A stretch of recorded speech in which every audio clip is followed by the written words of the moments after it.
Doutora, e o diabetes?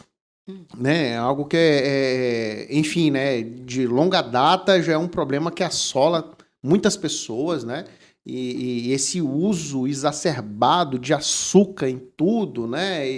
Enfim, né? A gente tem o tipo 2, tipo 1. Eu queria que você falasse um pouquinho mais sobre diabetes e quais os riscos iminentes que a gente tem aí, né? Que são os fatores de disposição que a gente tem que podem acelerar esse processo de aparecimento dessa doença aí. Enfim, né? Como que o diabetes aparece, quais são os fatores que podem acarretar um aceleramento da instalação dessa doença, né? E, enfim, né? Se tem tratamento, se não tem, dá. Inclusive, novembro também é o mês de conscientização de Sério? diabetes, do dia Qual a 14, cor né? dele? Porque tem o azul, que é o novembro azul, né? É. Tem cor também, que tudo tem cor Não, agora, né? não tem. Ah, tá. Tá? Novembro é também de conscientização, né? Nós não falamos de comemoração, porque nós não comemoramos doença Não nenhuma. dá para Nós comemorar, é falamos de verdade. conscientização, que foi no dia 14, né?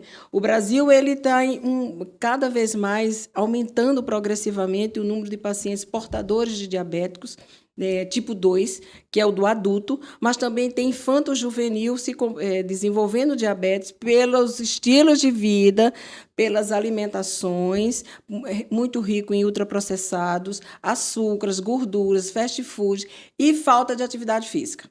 Tá? Então, esse comportando esse infanto-juvenil como se fosse um adulto, que é o tipo 2, que foi o adquirido, que foi o que ele foi exposto a todo esse estilo de vida não muito saudável, né?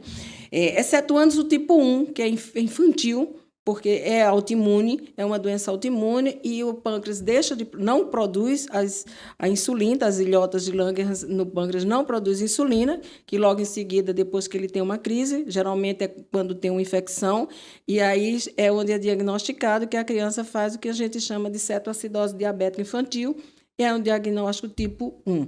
Aí que precisa já imediatamente usar insulina. Tá? Os demais são tipo 2 por conta desses hábitos alimentares. E é progressivo, está cada vez mais aumento, milhões de brasileiros que nós temos portadores disso.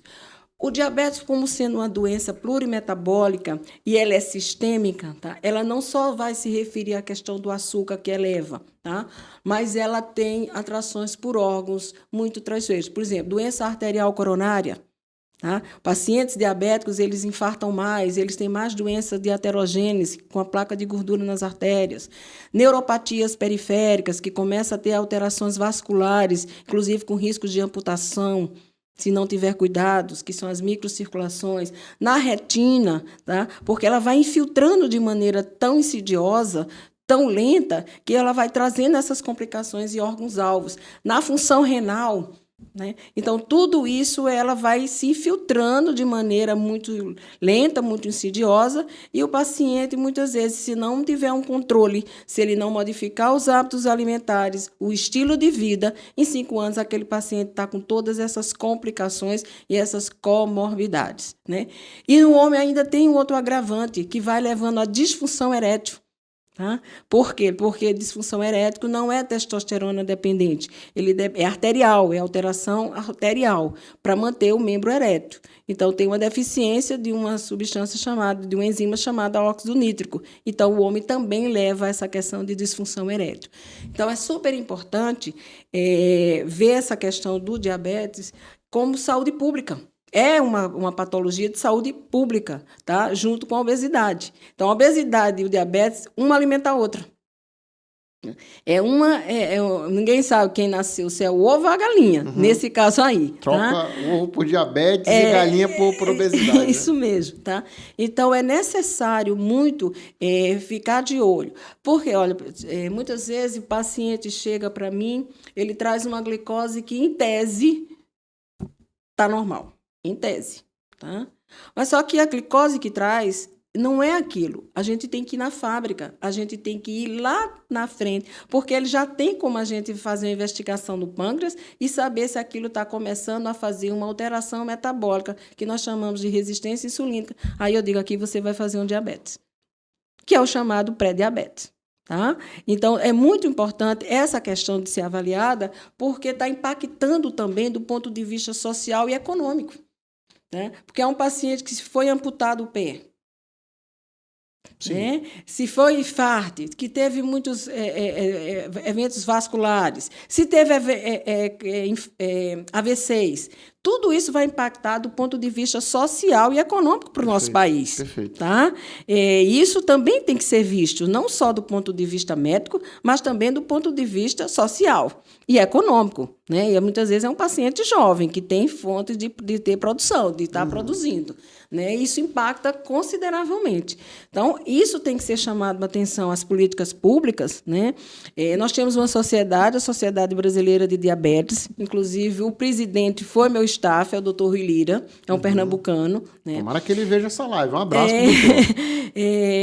Ele esteve agora, em dia 14, na Câmara, lá em Brasília, justamente para explicar essa situação, até para a questão de tratamento com as novas insulinas, com os novos antidiabéticos orais, que nós chamamos de drogas inteligentes, justamente porque para prevenir as alterações a médio e longo prazo. Coração, cérebro, retina, vascularização. Tá? Então, a gente está num bom caminho. O Brasil está num bom caminho na questão de tratamento de diabetes e na questão de dar assistência àquele paciente portador de diabetes. E o mais importante, uma vez diagnosticado, então tem que fazer a conscientização daquele paciente do que ele vai ter daqui para frente. Da qualidade de vida que ele vai ter daqui para frente. Vai depender dele. Tá? Isso também tem que ser deixado muito claro. Entendi. Bom, enfim, eu acho que a pessoa, normalmente, quando ela recebe a notícia que, eventualmente, ele é pré-diabético, né? Enfim, quando não está decretado ainda que ele é um diabético, a primeira pergunta que pode surgir na cabeça da pessoa é, poxa, será que o quadro pode ser revertido, né? E, enfim, né? Porque o diabetes, ele tem tratamento, né? Mas, assim, em algum cenário, doutora, é possível fazer a reversão desse destino, né, através do diabetes? Como é que funciona isso? Eu me pergunto isso. Isso se reverte? Sim. Vai depender de você. Vai depender do que você vai querer para a sua vida de agora. Modificação dos teus hábitos, atividade física. Tá? Então, o seu estilo de vida vai ter que ser modificado. Se você se propuser e estiver disposto a fazer tudo isso, você reverte totalmente. E por quanto tempo? Aí eu costumo devolver a pergunta, Ricardo. Quanto tempo você quer ficar bem? Isso é uma pergunta forte, né? Todo mundo vai responder pro resto da vida. Pro resto da vida. Então, é dessa forma, entendeu? E mesmo aqueles pacientes que já estão com quadros instalados da síndrome metabólica, que já tem uma insulina elevada, a gente consegue reverter. Tá? Basta modificar. Por isso, a gente entra com os testes genéticos, porque aí a gente vai vendo a questão se ele tem um fenotipo genético ou não. E aí a gente consegue reverter, sim.